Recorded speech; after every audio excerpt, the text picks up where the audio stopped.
During the Gilded Age of the 19th century, America underwent a period of industrialization that reinvented it into a booming, technologically advanced metropolis.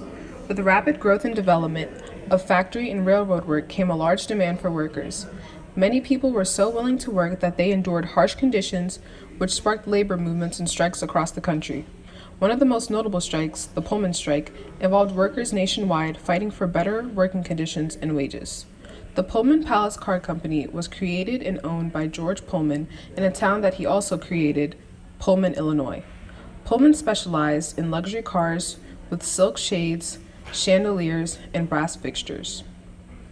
On board, there were also servant-like attendants called Pullman porters and maids to wait on passengers.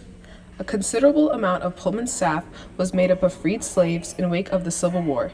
This was an opportunity for them to rebuild their lives as free men and women. They even lived in Pullman's town.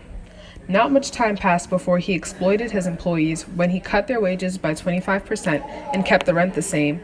They were required to work 400 hours a month and often had to work 16 to 20-hour shifts with only 3 or 4 hours of sleep in between.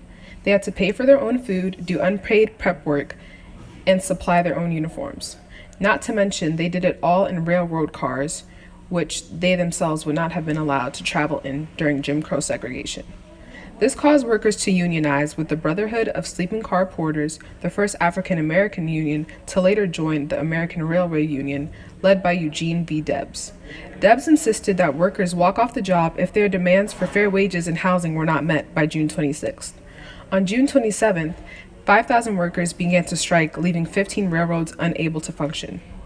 3 days later, upwards of 120,000 went on strike, leaving more than 29 railroads unable to function. It took a massive toll on Pullman's business, not only in Illinois, but in 27 other states.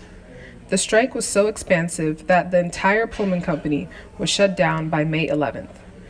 This upset President Grover Cleveland because the consequences of the Pullman strike violated the Sherman Antitrust Act as well as interfered with the mail system, which is a federal offense.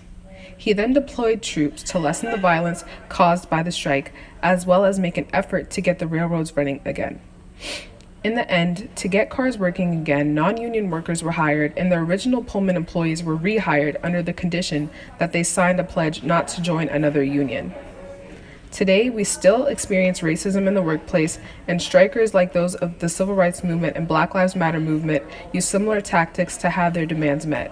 Other strikes, like the most recent one in Oklahoma, West Virginia, and Arizona, where teachers went on strike, are examples of labor movements that seem to be a product of the Pullman strike.